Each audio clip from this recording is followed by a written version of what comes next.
Hi every one. നൂറയോട് എനിക്ക് പ്രണയം, ഞങ്ങളുടെ പ്രണയകഥ ഞാനിപ്പോൾ പറയാം.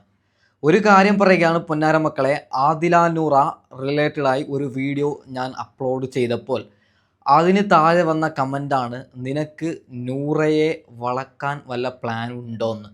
അപ്പോൾ അതിനൊരു റീപ്ലൈ ആണ്. ഓക്കെ, ഒരു കാര്യം ആദ്യം പറയുകയാണ്, നൂറയെ ഇപ്പോൾ നൂറയും ആദിലയും പിരിഞ്ഞു കഴിഞ്ഞാൽ നൂറയെ കെട്ടാൻ കേരളത്തിൽ ക്യൂ ആയിട്ടുണ്ടാവും. അത് വേറെ സംഗതിയാണ്. ഓക്കെ, അതായത് നൂറ ഒരു എക്സാമ്പിൾ, നൂറ ഒരു കാര്യം പറഞ്ഞു, എന്നെ ആർക്കെങ്കിലും വിവാഹം കഴിക്കാൻ താല്പര്യമുണ്ടോയെന്ന് നൂറ പറഞ്ഞു കഴിഞ്ഞാൽ എന്താവും? അവസാനം കുഞ്ഞൻ പാണ്ടിക്കാട് നറുക്കെടുത്തതുപോലെ എവിടെയെങ്കിലും ഒട്ടിച്ച് ഒരു അങ്ങനെ എടുക്കേണ്ടി വരും. അത്രയും നൂറയോട് ക്രഷാണ് ആൾക്കാർക്ക്. അതിങ്ങനെയാണ് നൂറ വോട്ടിങ്ങിൽ ഇപ്പോൾ നല്ല രീതിയിൽ മുന്നോട്ടുള്ളത്. ഓക്കെ, അപ്പോൾ നമ്മൾ ഇന്ന് ചർച്ച ചെയ്യാൻ പോകുന്നത്, എനിക്ക് പേഴ്സണലി നൂറയോട് ഇഷ്ടമുണ്ടോ, അതിനുശേഷം ഇപ്പോൾ ആദില നൂറയുടെ ഗെയിമിനെ കുറിച്ചൊക്കെയാണ് നമ്മൾ ഇന്ന് ചർച്ച ചെയ്യാൻ പോകുന്നത്. ആദ്യം, എനിക്ക് നൂറയെ ഇഷ്ടമുണ്ടോ?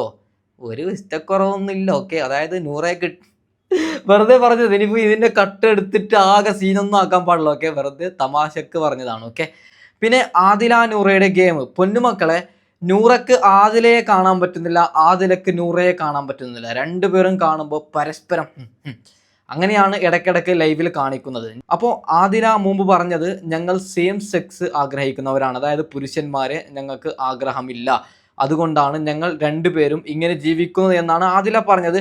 ആ കാര്യത്തിൽ എനിക്ക് പേഴ്സണലി ഇതുവരെ ബിഗ് ബോസിൽ ഇവരെ രണ്ടുപേരെയും കണ്ടപ്പോൾ എനിക്ക് തോന്നിയത് ആദില ഒരു പക്ഷേ ആ ഒരു കാറ്റഗറിയിലായിട്ടുണ്ടാവും. പൊന്നുമക്കളെ, നൂറയുടെ കാര്യം അങ്ങനെയല്ല. ഓക്കെ, നൂറ ആദിലയുടെ കൂടെ പെട്ടതാണോ എന്ന് എനിക്കൊരു സംശയമുണ്ട്. അതായത് സ്വന്തം ഉമ്മയോടും ഉപ്പയോടുമുള്ള വാശിയുടെ പുറത്താണോ ആദിലയുടെ കൂടെ നൂറ ജീവിക്കുന്നത് എന്ന് എനിക്ക് പേഴ്സണലി നല്ല ഡൗട്ട് ഉണ്ട്. ഓക്കെ, ഞാൻ ലൈവ് കാണുമ്പോൾ ആദില നൂറയുടെ ഒരു ക്യാരക്ടർ, നൂറയ്ക്ക് ആദിലയെ കാണുമ്പോൾ ഒരു പുച്ഛം, നൂറ പലവട്ടമായിട്ട് ആദിലയെ അവോയ്ഡ് ചെയ്യാൻ നോക്കുന്നു. അതൊരു സത്യസന്ധമായ കാര്യങ്ങളാണ് ലൈവിൽ നമുക്ക് കാണുന്നത്. ഓക്കെ, പിന്നെ അവിടെയുള്ള ചെറിയൊരു കുഴപ്പം, അതായത് നല്ല രീതിയിലുള്ള ആണുങ്ങളില്ല, നൂറയെ വളച്ചെടുക്കാനുള്ള ആണുങ്ങൾ അതിൻ്റെ അകത്ത് ഇല്ല എന്നതാണ് സത്യം.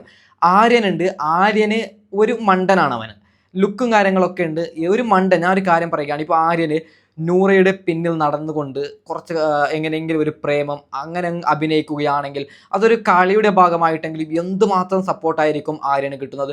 അവിടെ പ്രത്യേകിച്ച് അക്ബർ, ഷാനവാസ്, അനീഷ്, ഇങ്ങനെയുള്ള അപ്പാനയെ പോലെയുള്ള ഒരു ടീമാണ്. എല്ലാത്തിനും കല്യാണം കഴിഞ്ഞ് 40, 35, 40 ഏജ് ആയിട്ടുള്ള, അതിനും കൂടുതൽ ഏജ് ആയിട്ടുള്ളവരാണ് ബിഗ് ബോസ് ഹൗസിലുള്ളത്.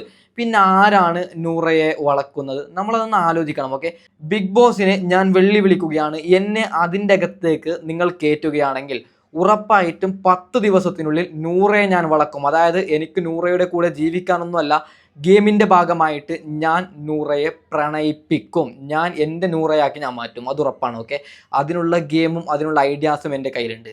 അപ്പോൾ ബിഗ് ബോസിനോടാണ് പറയുന്നത്, നിങ്ങൾ എന്നെ കയറ്റി നോക്കും, അപ്പോൾ ഞാൻ കാണിച്ചു തരാം.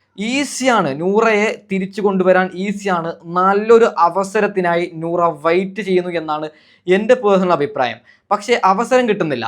ഇപ്പോൾ ആദില നൂറ ചുമ്മാവിടെ ഒരു വഴക്കുണ്ടായി കഴിഞ്ഞാൽ ഒരു പുണ്ണാക്കും സംഭവിക്കാൻ പോകുന്നില്ല. എങ്ങനെയാണ് വഴക്കുണ്ടാക്കേണ്ടത്? നൂറയോട് ആർക്കെങ്കിലും ഒരാൾക്ക് ഒരു ക്രഷ് തോന്നണം, ആ വിഷയം ചെല്ലി വേണം അവർ തമ്മിൽ പിരിയാൻ. പൊന്നുമക്കളെ, അപ്പോൾ വേറെ ലെവലാവും. നിങ്ങൾ പറയും, ആദിലയോട് എനിക്ക് പേഴ്സണലി എന്തെങ്കിലും വെറുപ്പുണ്ടോ? എനിക്കൊരു വെറുപ്പുമില്ല. കാരണം ഇപ്പോൾ ആദില സെയിം സെക്സ്, അതായത് പെണ്ണും മാത്രമുള്ള സെക്സും അവർക്ക് ആണുങ്ങളെ അടുപ്പിക്കാൻ പറ്റാത്ത ഒരു സാഹചര്യം, അങ്ങനെ മനുഷ്യന്മാരുണ്ടല്ലോ. അപ്പോൾ ആദില എന്ത് ചെയ്യണം? പുറത്ത് വന്നതിന് ശേഷം അങ്ങനെയുള്ള സ്ത്രീകൾ ആരെങ്കിലും ഉണ്ടോ എന്ന് അന്വേഷിച്ച് അങ്ങനെയുള്ളവരെ വിവാഹം കഴിക്കണം. ഫൈൻ, അത് ശരിയാണ്. അല്ലാതെ നൂറ ഒരു നോർമലായിട്ടുള്ള ഒരു സ്ത്രീ എന്നാണ് എൻ്റെ പേഴ്സണൽ അഭിപ്രായം. ഓക്കെ, ഞാൻ കാണുന്ന ഇപ്പോൾ ഷെഫീന ബീവി അടക്കമുള്ള വലിയ വലിയ യൂട്യൂബേഴ്സ് എല്ലാവരുടെ അഭിപ്രായം അതാണ്. നമുക്കൊരു കാഴ്ചപ്പാടുണ്ടല്ലോ, ആ കാഴ്ചപ്പാടിൽ ആദിലയുടെ കൂടെ പെട്ടതാണെന്നാണ് എൻ്റെ പേഴ്സണൽ അഭിപ്രായം. അപ്പോൾ ബിഗ് ബോസിനോട് ഞാൻ വെല്ലുവിളിക്കുന്നു, നിങ്ങൾ എന്നെ ജസ്റ്റ് അതിൻ്റെ അകത്തേക്ക് കയറ്റി കഴിഞ്ഞാൽ ഉറപ്പായിട്ടും 10-15 ദിവസത്തിനുള്ളിൽ ഞാൻ നൂറയെ വളക്കുന്നത് എങ്ങനെയെന്ന് ഞാൻ കാണിക്കാം. അതിൻ്റെ ഐഡിയാസ് ഞാൻ പറഞ്ഞുതരാം. ഇപ്പോൾ എല്ലാവരും ഇരിക്കുന്ന സമയത്ത് ഒരു കോണ്ടന്റ് ഞാൻ എടുത്തിടുന്നു, നൂറയ്ക്ക് പലപ്പോഴും ആദിലയെ കാണുമ്പോൾ പുച്ഛം, അതായത് അങ്ങനെ ഒരു ഡയലോഗ് അടിച്ചു കഴിഞ്ഞാൽ നൂറ ആദ്യം എന്നോട് പൊട്ടിത്തെറിക്കും, നീ ആരാ. അങ്ങനെ നമ്മൾ വഴക്ക് ഇങ്ങനെ കൊണ്ടുവരണം. നൂറ, ഒരു കാര്യം പറയാനുണ്ട്, ഒന്ന് വാ നൂറ, നീ ചൂടാവാൻ പാടില്ല, നിന്നോടൊരു കാര്യം പറയുകയാണ്, നീ ആദിലയുടെ കൂടെ പെട്ടതാണ് നൂറ. പറയ് നൂറ, പ്ലീസ് പ്ലീസ്.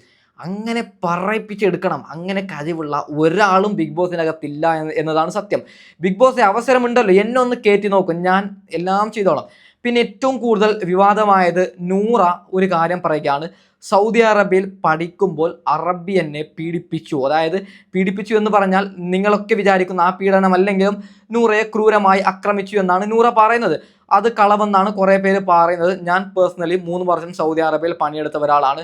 സൗദിയിലുള്ളവർ എല്ലാവരും മഹാന്മാരെന്ന് ഞാൻ പറയുന്നില്ല, ഓക്കെ. അതായത് അങ്ങനെ ഒരു അനുഭവം ഒരു പക്ഷേ നൂറ അനുഭവിച്ചിട്ടുണ്ടാവും. കാരണം നൂറ അവിടെ പറയുന്നത്, ഞാൻ ഈ കാര്യം ആദിലയോട്, എൻ്റെ പാർട്ട്ണറോട് പറഞ്ഞിട്ടുണ്ട്, എൻ്റെ അനിയത്തിയോട് പറഞ്ഞിട്ടുണ്ട് എന്ന്. അപ്പോൾ അനിയത്തിയോട് ചോദിച്ചാൽ നമുക്കറിയാൻ പറ്റുമല്ലോ. പൊന്നാര നൂറ, നിന്റെ ഭാവിക്ക് ഞാൻ പറയുകയാണ്, നിന്റെ ലൈഫ് ആദിലയുടെ കൂടെ ജീവിച്ച് തീർക്കേണ്ട ലൈഫല്ല. നിനക്ക് നല്ല ലൈഫ് ഉണ്ട്, ഇഷ്ടം പോലെ ചെക്കന്മാരെ, നല്ല ചെക്കന്മാരെ നിനക്ക് കിട്ടും, നീ ട്രൈ ചെയ്താൽ, ഓക്കെ. അതായത് എന്തെങ്കിലും ഒരു ഇഷ്യൂ ഉണ്ടാക്കി ആദിലയോട് ബ്രേക്കപ്പ് ചെയ്ത് നീ നല്ല ജീവിതത്തിലേക്ക് തിരിച്ചു വരണമെന്ന് ഞാൻ പറയുന്നു.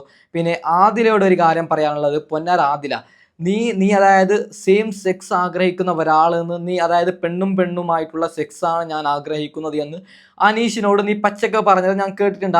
ആ ഒരു കാരണത്തോട് പറയുകയാണ്, പൊന്നാര ആദില, നീ നൂറയെ ഇതിലേക്ക് വലിച്ചിടുന്നത് വലിയ തെറ്റാണ്, ഓക്കെ. അപ്പോൾ എൻ്റെ വിഷയത്തിലേക്ക് വരാം. നൂറയോട് ക്രഷ് ഉണ്ട്? ക്രഷ് ഇല്ലാതൊന്നുമില്ല നമുക്ക്. ഓക്കെ. അപ്പോൾ ഏതാണ് ഞാൻ വൈൻഡപ്പ് ചെയ്യുന്നു. Okay, by.